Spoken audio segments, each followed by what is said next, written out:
എല്ലാ കൂട്ടുകാർക്കും PSC മാസ്റ്ററിൻ്റെ മറ്റൊരു വീഡിയോയിലേക്ക് സ്വാഗതം. നമ്മൾ ഇന്ന് ഈ വീഡിയോയിൽ ഇന്നലെ നടന്ന പ്രിലിംസ് സെക്കൻഡ് സ്റ്റേജിൻ്റെ ക്വസ്റ്റ്യൻ പേപ്പർ അനാലിസിസ് ആണ് ചെയ്യുന്നത്. അതായത് ഫസ്റ്റ് സ്റ്റേജിനെയും സെക്കൻഡ് സ്റ്റേജിൻ്റെയും ഒരു കമ്പാരിസൺ ആണ് ഈ വീഡിയോയിൽ നടത്തുന്നത്. ഫസ്റ്റ് സ്റ്റേജ് എക്സാം എഴുതിയ ഒരാളാണ്. സെക്കൻഡ് സ്റ്റേജ് എക്സാം ഞാൻ ഇന്നലെ വീട്ടിൽ നിന്ന് എഴുതി നോക്കി. എനിക്ക് തോന്നുന്നത് ഫസ്റ്റ് സ്റ്റേജിലും സെക്കൻഡ് സ്റ്റേജിലും GK അത്യാവശ്യം നന്നായി കുഴപ്പിച്ചു. GK ഫസ്റ്റ് സ്റ്റേജിലായാലും സെക്കൻഡ് സ്റ്റേജിലായാലും GK അത്യാവശ്യം നന്നായി കുഴപ്പിച്ചു. എന്നെ സംബന്ധിച്ച് എനിക്ക് ഫസ്റ്റ് സ്റ്റേജിനേക്കാളും കുറച്ചുകൂടി ടഫ് GK തോന്നിയത് സെക്കൻഡ് സ്റ്റേജിലാണ്.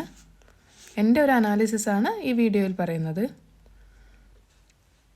അതുപോലെ തന്നെ പിന്നെ നമുക്ക് നോക്കാനുള്ളത് ഈ GKയിലൊരു 25 to 30 മാർക്ക് നമുക്ക് സ്കോർ ചെയ്യാം. പിന്നെ നമ്മുടെ ആ ഒരു എക്സാം ഹാളിലുള്ള ആ ഒരു ആങ്സൈറ്റിയും ടെൻഷനൊക്കെ കാരണം നമുക്ക് കുറച്ച് നെഗറ്റീവ് അടിക്കാനും സാധ്യതയുണ്ട്.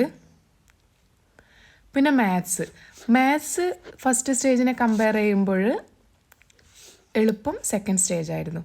ഫസ്റ്റ് സ്റ്റേജിനേക്കാളും കുറച്ചുകൂടി നല്ല മാർക്ക് ഫസ്റ്റ് സ്റ്റേജിൽ എനിക്കൊരു 12-13 മാർക്കാണ് മാത്സിൽ കിട്ടിയത്. ഇതിലെനിക്കൊരു 17ഓളം മാത്സ് ചെയ്യാൻ പറ്റി. കാരണം മാത്സ് അധികം ടൈമൊന്നും കുറേ എടുക്കേണ്ട കാര്യമില്ല. മാത്സ് പെട്ടെന്ന് തന്നെ ചെയ്യാം. ഒരു 2-3 ക്വസ്റ്റ്യൻസ്, മിക്കവാറും 2 ക്വസ്റ്റ്യൻസ്. എനിക്ക് മാത്സ് പൊതുവേ പാടാണ്, എന്നാലും ഒരു 17 ക്വസ്റ്റ്യൻസ് എനിക്കിതിൽ അറ്റൻഡ് ചെയ്യാൻ പറ്റി. മാത്സ് ആണ് നമുക്ക് ആകെ ഒരു ആശ്വാസം തോന്നിയ ഒരു ഭാഗം സെക്കൻഡ് സ്റ്റേജിൽ. പിന്നെ നമുക്ക് തോന്നിയത് ഇംഗ്ലീഷ്.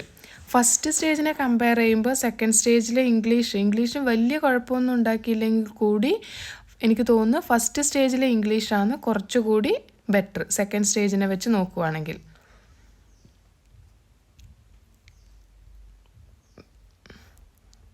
പിന്നെ മലയാളത്തിൽ ഫസ്റ്റ് സ്റ്റേജിൽ എനിക്ക് 10 മാർക്കും സ്കോർ ചെയ്യാൻ പറ്റിയതാണ്.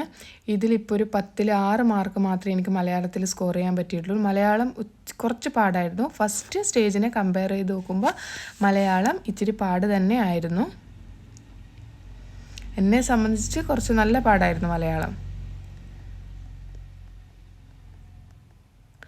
അതുകൊണ്ട് തന്നെ കട്ട് ഓഫ് എനിക്ക് തോന്നുന്നത് ഒരു 45 to 50 മാർക്ക് സ്കോർ ചെയ്ത ഉദ്യോഗാർത്ഥികൾ ഒന്നും പേടിക്കേണ്ടതില്ല, സേഫ് സോണിലാണ്.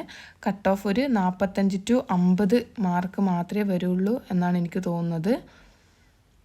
അടുത്ത പ്രിലിം സ്റ്റേജും കൂടി നടന്നാൽ മാത്രമേ നമുക്കൊരു ആധികാരിക കട്ട് ഓഫ് പ്രഡിക്ഷൻ നടത്താൻ പറ്റൂ. ആൻസർ കീ പ്രകാരം നിങ്ങളുടെ മാർക്ക് താഴെ കമൻറ്റ് ബോക്സിൽ കമൻറ്റ് ചെയ്യുക. ചാനൽ ഇഷ്ടപ്പെട്ടാൽ സബ്സ്ക്രൈബ് ചെയ്യാനും ഷെയർ ചെയ്യാനും മറക്കരുത്.